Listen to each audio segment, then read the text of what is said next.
Hello friends, আবারও তোমাদের সকলকে আমার চ্যানেলে স্বাগতম। আজকে আমরা একটা স্টার মানে তারার ডিজাইন তুলবো এখানে। তো সেটা তোলার জন্য আমি এখানে ম্যাকারমের থ্রেড নিয়েছি, যাতে করে তোমাদের বুঝতে সুবিধা হয়। দেখো, আমরা এখানে একটা ম্যাজিক লুপ তৈরি করছি, হাতে কিভাবে ঘুরিয়ে ওটাকে ক্রস করে এবার একটা চেন তুলবো। দেখো, এটা বানানো খুবই ইজি, দুবার রিওয়াইন্ড করে দেখে নিলেই বুঝে যাবে। এবার দেখো, এখানে আমাদের মেইন যে ট্রিকটা ফলো করতে হবে সেটা হচ্ছে কাজটাকে একটুখানি ঘুরিয়ে নিতে হবে। ঘুরিয়ে নিলে কী হবে, আমাদের পুরো কাজটা একদম ঠিকঠাকভাবে হবে। আর যখন আমরা থ্রেডটাকে টানবো তখন ওটা সঠিকভাবে আসবে, না হলে আটকে যাবে। এবার দুইয়ের চেন তোলার পরে আমরা ডাবল ক্রোচেট বুনবো। আশা করি এতদিনে তোমরা ডাবল ক্রোচেট কি সেটা খুব ভালোভাবেই বুঝে গেছো। তো এইভাবে আমরা টোটাল 14টা ডাবল ক্রোচেট ওই লুপটার মধ্যে বুনবো, ঠিক আছে। আর তোমরা যারা আমার চ্যানেলে নতুন, সাবস্ক্রাইব করে নিতে ভুলবে না। চ্যানেলের ভিডিওগুলো তোমাদের পছন্দ হলে লাইক, কমেন্ট, শেয়ার করবে।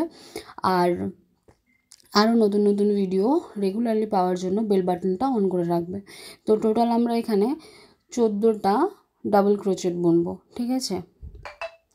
সেই 14টা ডাবল ক্রোচেট বোনার পরে আমাদের যে থ্রেডটা রয়েছে সেই থ্রেডটাকে আমরা কি করব, টেনে নেব। যেহেতু এটা ম্যাকারমের থ্রেড, মানে একটু শক্ত হয়, তো সেই জন্য এর থ্রেডটা টানতে গেলে একটু কষ্ট হচ্ছিলো, মানে আর ঠিকঠাকভাবে গ্যাপ, ওই ভিতরে যে লুপটা সেটাও অনেকটা বড় হয়েছে। কিন্তু তোমরা যদি উলে করো ওই লুপটা থাকবেই না, ওই গ্যাপটা থাকবেই না, ঠিক আছে। তোমাদের বোঝার সুবিধার জন্য আমি শুধু ম্যাকারম থ্রেডটা ইউজ করেছি। এবার আমরা যে দুটো চেন তুলেছিলাম সেই 2 নম্বর চেনের একদম মাথাতে এই স্লিপ স্টিচ দিয়ে রাউন্ডটাকে কমপ্লিট করব। এই ডিজাইনটা বানানো খুবই সহজ, তোমরা খুবই সহজে এটা বানিয়ে নিতে পারবে। মানে স্টার ডিজাইন মনে হয় যে কীভাবে বানাবো এই রাউন্ড, অ্যান্ড এরপরে যেটা বানাবো 5এর চেন, 1, 2, 3, 4, 5টা 5এর চেন হয়ে গেল। এবার আমরা কি করব, 2 নম্বর, 1 নম্বরটাকে ছেড়ে দেবো, 2 নম্বরে একটা সিঙ্গেল ক্রোচেট বুনবো, মানে সুতোটাকে গলিয়ে শুধু একবার। তারপরে এবার একটা হাফ ডাবল ক্রোচেট তার পরেরটায়।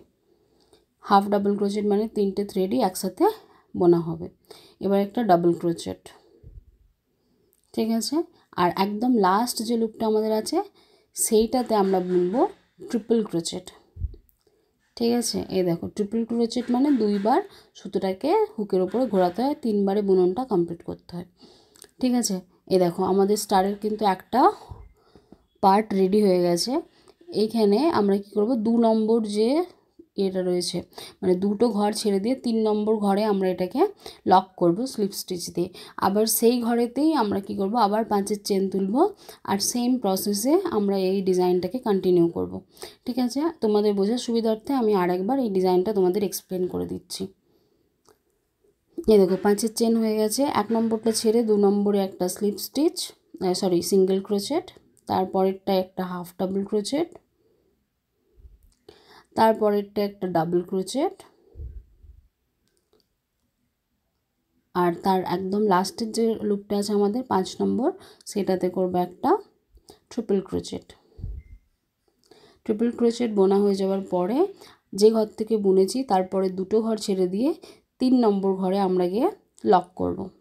এটা হয়ে গেল আমাদের স্টারের 2টো ডানা, মানে 3টে টোটাল, 5টা টোটাল হয়, তার মধ্যে 2টো আমি করে তোমাদের দেখিয়ে দিয়েছি, আর বাকিগুলো সেম প্রসেসে কমপ্লিট করে নিয়েছি। এই দেখো, এবার যে স্টার্টিংয়ে যে আমাদের চেন তুলেছিলাম তার গোড়াতেই কিন্তু এটাকে লক করতে হবে, ঠিক আছে। এইবার তোমরা যদি এটাকে কি চেন বানাতে চাও বা কিছু, তার জন্য এই থ্রেডটাকে একটু টেনে নেবে।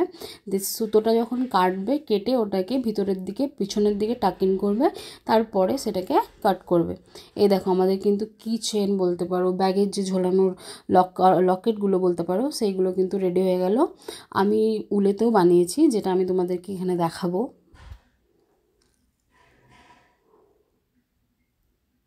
এ দেখো, উলে বুননটা দেখো, এখানে দেখো কোনো গ্যাপটা বড় নেই, কিছু নেই, আর দেখতে কত কিউট হয়েছে, কত সুন্দর হয়েছে। ভিডিওটা এতক্ষণ পর্যন্ত দেখার জন্য তোমাদের সকলকে ধন্যবাদ।